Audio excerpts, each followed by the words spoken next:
Hello, it's Ryan from 2minutetennis.net, and in this video, we're going to talk about what is a split step, why you should split step, and the proper timing of the split, because a lot of players, they know to split step, but they don't split step at the right time. So let's check this out. First off, this video is courtesy of 12KGP Tennis on YouTube. You can barely see their little watermark right there. I put their link in the description below. So make sure you give them a sub. Let's talk about the split step. So let's look at Sebastian Korda here hitting with Nadal. Let's look at his feet. So the split step is that move right there. When the feet hit the ground, and you can see his feet go apart a little bit. His feet go apart a little bit, lands on the front half of his foot, and it allows him to move in any direction very quickly. So you want to be making that move because it makes you faster on the court. And when you're faster on the court, you can get to more balls, you can recover quicker. But let's talk about when you should split step.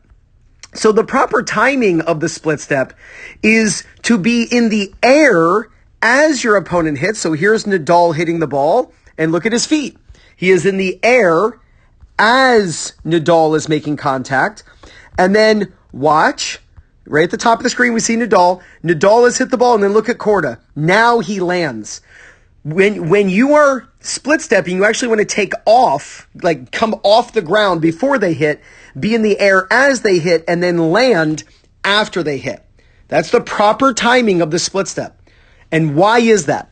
Because we have a delay in our reaction time, right? When the moment the opponent hits the ball and the ball has moved a couple inches off their racket, a couple feet off their racket, our brain has not processed where the ball is going. So what we want to do is we want to delay our split step so that we time it and it synchronizes with our reaction time, with our brain. And so the easiest way to do this is to take off, which you can see, look at Korda's feet. He's taking off before Nadal hits. So watch this again. Korda is going to take off and jump before Nadal hits so that he is in the air as Nadal hits. So here's Korda leaving the ground. Look at Nadal. Nadal makes contact. Korda is in the air, and then he lands after. You actually want to be in the air as your opponent is striking the ball. So how do you do this? Like, how do you make sure this happens? Well, here's an easy way to think of it, right? You want to be in the air as your opponent hits. Think of it this way.